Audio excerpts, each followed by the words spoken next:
Hey, what's going on, YouTube? I just want to do a quick video about Achilles rupture and two ways to treat it, surgery versus non-surgery. Unfortunately, I was a victim of an Achilles tear twice. First time it happened, excuse a little sweat, I just left the gym. But first time it happened, I was on a cruise. Took my kids on a cruise. My youngest son thinks he's Steph Curry, so he wants to play basketball.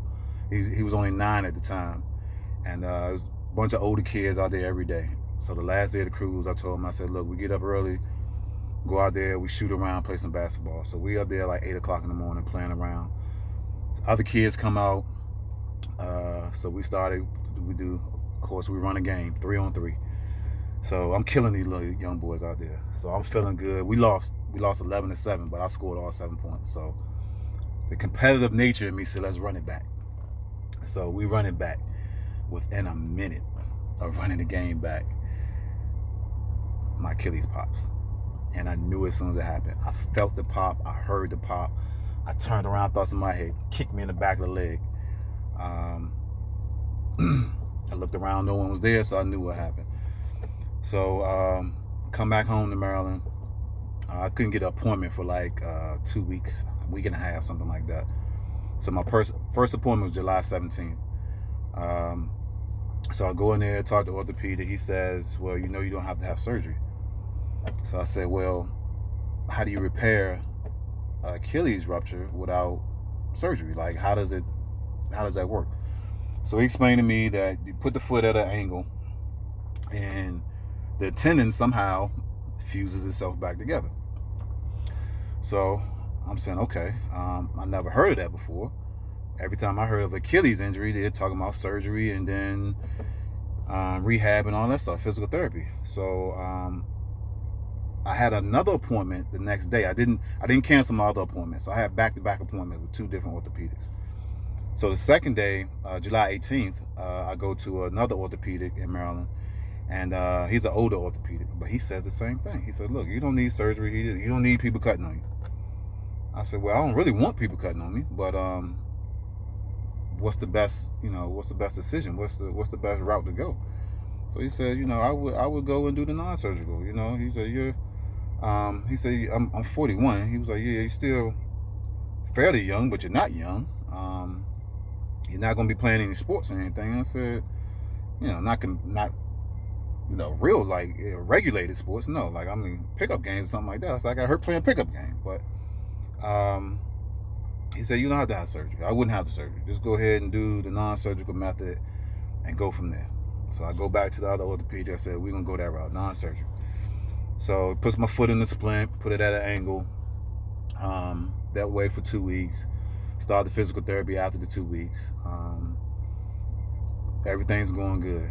And I was supposed to go back to work, and I was supposed to go back to work on Monday. That's Saturday. Tore my Achilles again. Not doing anything strenuous, just tore it again. Wasn't as bad. I could push off on it. I could, my calf, it still felt like it was attached. Just tore somewhere. So make me an appointment and go back to the orthopedic. He does the little Thompson, I think it's called Thompson test, where you squeeze your calf and your foot's supposed to react a certain way. So he said, well, what do you want to do? I said, you gotta go ahead and cut it. Just go ahead and go into it this time. Just go ahead and do the surgery. So we do the surgery. Getting the splint again, 2 weeks, get out the splint. So this is where things differ. So once I got out of the splint after the 2 weeks, I noticed an immediate difference. My foot, I felt stronger. My ankle felt stronger. The Achilles felt stronger. My calf felt somewhat stronger, even though my leg was like the size of my son's leg when I got the splint off, man. My leg was like 4 centimeters difference, in between my left and my right leg. My left leg is the one I tore. And, they put you in a boot after that, and boot with a heel lift. And I can definitely tell the difference. And for me, I even talked to my physical therapist. I'm like, if anyone ever asks you, about surgery versus non-surgery for Achilles. I don't know about anything else, but in my opinion, for an Achilles rupture, have the surgery. I saw some videos, different people talking. They're raving about, you don't have to have surgery. If you don't have to have surgery, you don't have surgery. There are complications with surgery, of course, infection, and cut some nerves, things of that nature, but that's rare. The doctor did tell me that if you have surgery, it's going to come back stronger. Your Achilles is going to come back stronger versus non-surgery, and I can tell the difference. One of the things when I was doing physical therapy the first time, when I didn't have the surgery, is after 2.5 months, I wasn't able to do a single leg calf raise. So the injured leg was in my left leg. I couldn't do a one-legged calf raise. The Achilles wasn't strong enough, my calf wasn't strong enough, and there was some pain involved. It felt like I was straining my Achilles, and my whole left leg, I felt like I was straining it too much to do a single leg calf raise. I don't know what's going to happen in 2.5 months now, once I've had the surgery. But as of right now, I had the surgery October 8th. Today is November 11th, Veterans Day. Salute to all the veterans. There is a difference in my leg as far as strength-wise, as far as flexibility. When I didn't have the surgery, that thing was tight. When they took that splint off, it was tight, very tight. Like, I didn't want to move it. That's how tight it was. I was scared it was going to pop if I moved it. I do have more flexibility now as far as range of motion for my Achilles after the surgery. There's a difference in that. There's a difference in the strength. I can actually do some of the things that I was doing weeks and weeks later, I can do now. I haven't tried it, but I feel secure in trying it. So doing seated calf raises, where if they put like a weight on your knee, you sit down, you put a weight on your knee, and you do a calf raise. I can do a calf raise seated right now that I couldn't do before when I didn't have the surgery. I can do it now. So I just want to do a quick video. This is my opinion. I'm not an expert. I'm just a guy who was going through both. I went through non-surgical approach, then I'm going through life after surgery for Achilles rupture. If you have any questions, I'll answer questions as best I can. I'm still going through the process. I'm going to post.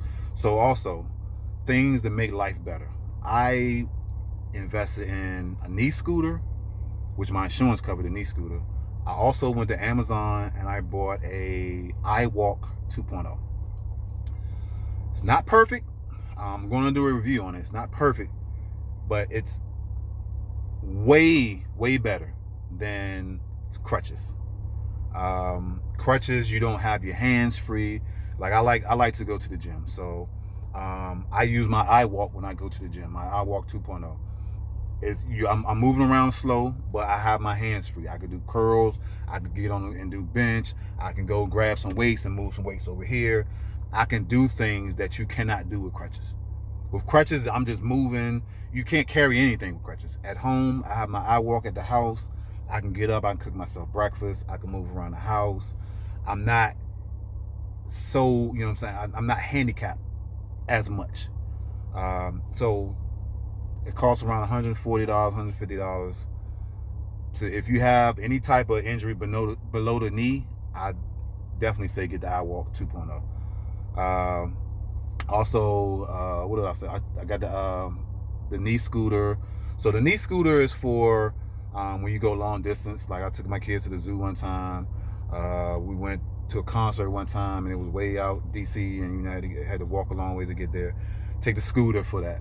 The iWalk is just like for the gym, around the house. You're not walking that far. You're going to a store real quick. You're going in. You're coming back out. That's what I use. But the iWalk makes a big difference. The iWalk 2.0, you can look it up on Amazon.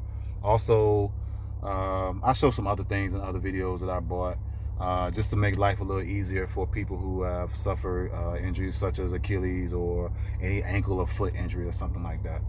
But like I said, if you have any questions, you can leave me a comment or whatever. I'll try to answer them as best I can. This is my first video. I'm not a social media type of person, but I felt like I needed to make a video to give some people options to think about. Like I said, I went through both. In my opinion, surgery is the best method. If you might be scared of the infection and that type of stuff, but it's rare. My opinion, surgery is the best way to go. But that's it. I don't want to make the video too long. 10 minutes long enough. Until next time.